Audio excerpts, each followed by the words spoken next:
আরে বেটা খালি পেট পেটি করে গেলি সারা জীবন। আমি বলছিলাম না যে আমার মাংস কমের পক্ষে হইলো 1 মণ মাংস বেশি হইব, আর 1.5 মণ মাংস বেশি হয়েছে ইনশাল্লাহ। আচ্ছা ঠিক আছে, রাখ, বিকেল আইস। ভাইজান আর একটা পরামর্শ দিবেন? চাচা দে দে, আবার চাচা চাচা করস কে, দে।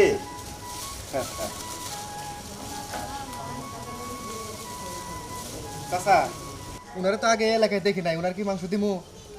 আপনি কই থাকেন, এই এলাকায় না অন্য কোথাও? শুনলাম আপনি নাকি অনেক বড় একটা গরু কুরবানি দিছেন, আর এই এলাকার মানুষরা নাকি দান করতেছেন, তাই আমি একটু নিবার আসলাম। কিরে তুই খারাপ লিখে, যেহেতু দূরের থেকে আইছে একটু মাংসটা বাড়া দে। ঠিক আছে চাচা, দিতেছি। এই যে নেন। ভাই সাহেব, আর মনে কিছু না করলে আমার 2 টুকরা গোস্ত বাড়াই দেন না। আচ্ছা দে দে, আরো 2 টাকা বেশি দে। আচ্ছা চাচা। এই যে ছোট ভাইয়ের বউ ফোন দিছে। হ্যালো, হ্যাঁ হ্যাঁ, এই তো মাংস বিলানো শেষ, আবার পুত্র আছে, দিয়ে আমি আইতেছি। আচ্ছা আচ্ছা।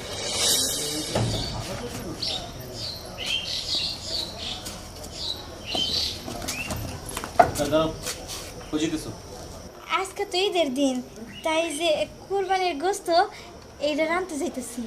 রাঁধতে যাও ঠিক আছে, কিন্তু এই মাংস তুমি রাঁধতে পারবা না। কেন এই মাংস আমি রাঁধতে পারবো না কেন? মাংস তো ভালো। মাংস ভালো না মন্দ সেটা আমি খুব ভালো করেই জানি। তো আমার একটা কথা শুনে রাখো, যতক্ষণ না পর্যন্ত তোমার মা কুরবানির মাংস এই বাড়িতে না নিয়ে আসবো ততক্ষণ না পর্যন্ত এই মাংস তুমি ধরতেও পারবা না। যাও রেখে আসো, যাও। আমরা কুরবানি দিছি, কুরবানির মাংস রান্না করবো না?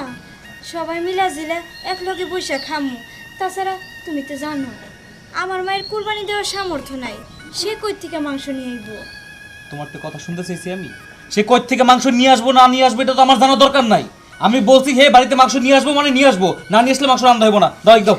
আসে আচ্ছা, মেয়ের জামাই বাড়িতে যে কোরবানির দিন মাংস পাঠাইতে হয় এটা কি তোমার মার জানা নাই?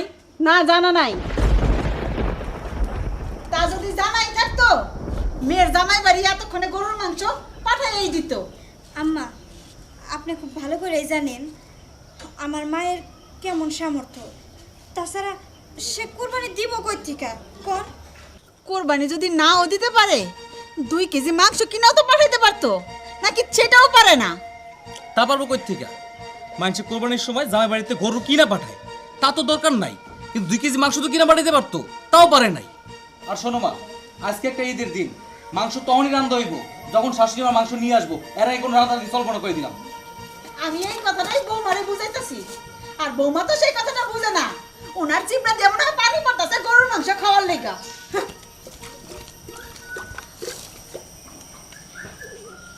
আজকে ঈদের একটা দিন, বাড়িতে গরুর মাংস রান্না হইব না? যাই না শুই না আমার মাই কেন আমারে বড় লোক বাড়িতে বিয়া দিল, যে বাড়িতে ঈদের দিন গরুর মাংসই পাঠাইতে পারবো না। তাইলে আমারে গরিব কোনো জায়গায় বিয়া দিত, যেখানে আর মাংসের লেগে কোটা দিব না কেউ, মা তুই না কথা কইব না ঈদের দিন।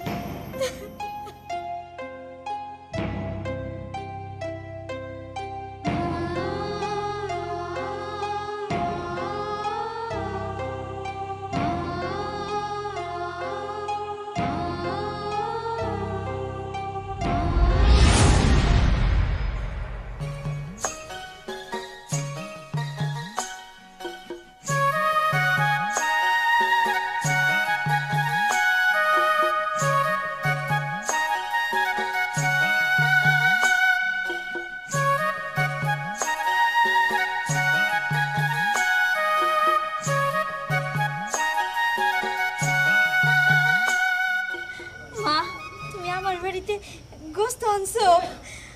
ওরে মা, 10টা না 5টা না, এটা মাত্র মাইয়া তুই আমার, আর তোর বাড়িতে আমি কুরবানির গোস্ত আনবো না তাই হয়?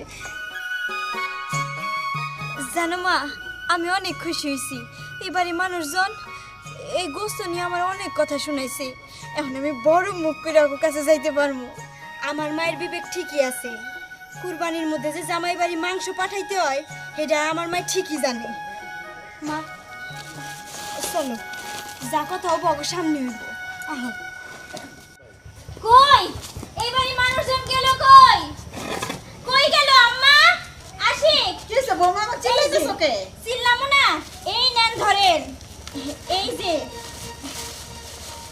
এই যে মাংস এই নাও ধরো তোমার কত মাংস লাগে এখানে আছে আমার মা বিবেক ছাড়ে না আমার মা জানে মেয়ের জামাই বাড়ি গোস্ত নিয়ে আইতো ঈদের দিন এরা এমন মানুষ যে পর্যন্ত তুমি বাড়িতে গোস্ত না নিয়ে ঢুকবা এগো গলা দিয়ে গোস্ত ঢুকবে না আমার হাত থেকে গোস্তের থালিটা পর্যন্ত কাইরা নিছে জান এখন খেলে রইছেন কে আমার মায়ে গোস্ত আনছে এই গোস্ত রাইন দে মন বইরা খানগা জান আরে কি ব্যাপার এই গোস্ত গোস্ত নিয়ে চিল্লাচিল্লি শুরু হয়ে গেছে হ্যাঁ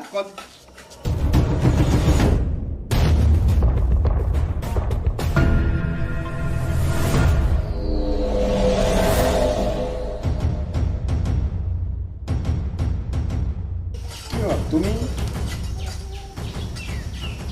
ভাইজান হ্যাঁ আপনি কি ওনারে চিনেন?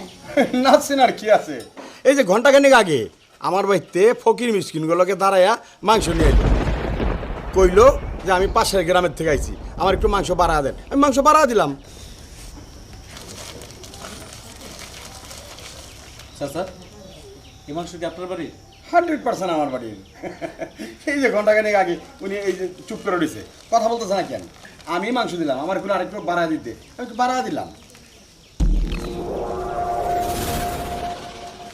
উনি আর কেউ না উনি আমার শাশুড়ি বাহ তোমা চটাং চটাং করে তো অনেক কথা কইলা মাংস নিয়ে আইছে নেন মাংস রান্ধেন ইচ্ছা মতন খান যা খুশি তাই কইলা ধরেন কি মনে হয় এই ভিক্ষার মাংস আমার মায় খাইব আর আমি খামো বাজার আমার তো ওই সামর্থ্য নাই যে আমি গরু ছাগল কোরবানি কইরা গোস্ত নিয়ে আমো তোমাকে বাড়িতে আমার একটা মাইয়া আমার ওই রকম কিছুই নাই তোমাকে দেওয়ানের মতন তাই তো আমি মানুষের বাড়ির থেকে গোস্ত চাইয়া নিয়ে তোমাকে বাড়িতে নিয়ে আইছি যাতে আমার মাইয়াডারে দুইটা কথা তোমরা না শুনাইতে পারো আমি জানতাম না যে এরা তোমাকে আত্মীয় জানলে আমি ওই বাড়িতে যাইতাম না চুপ করো মা মেয়ের জামাই বাড়িতে মাংস নিয়ে আইছো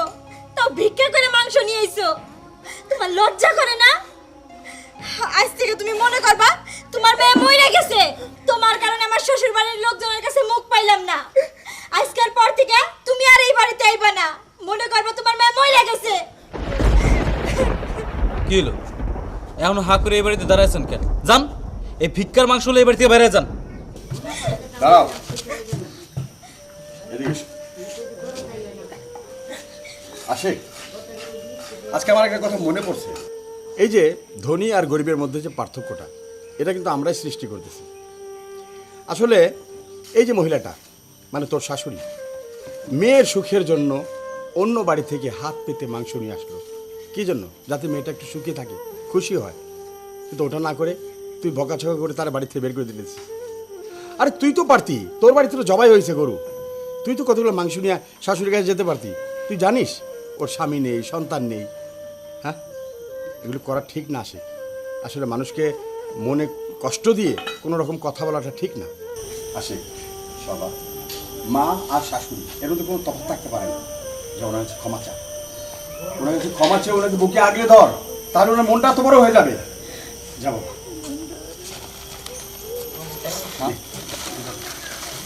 তুমি রান্না করবা আমার শাশুড়ি জানিয়েছে তাতে আমি খুশি আম্মা আমি ভুল করে ফেলছি আপনি আমার ক্ষমা করে দিন না বাজার তোমার উপরে আমার কোনো রাগ নাই আসলে তোমার চাচা তো ঠিকই কইছে আমার তো এরকম সামর্থ্য নাই বাজার তবে তুমি যে বুঝতে পারছো এইটাই আমার কাছে অনেক কিছু বিয়ান সাহেবা আমি বাড়ি যাবো না বিয়াই সাহেব বাড়ি যাবেন কি আজকে আমগোর সাথে একসাথে বসে খাবেন এই যে আপনি মাংস আনছেন আর আমগো ঘরে যে ভাইজানও মাংস আনছে সব একসাথে রান্না করে আমরা সবাই বসে খাবো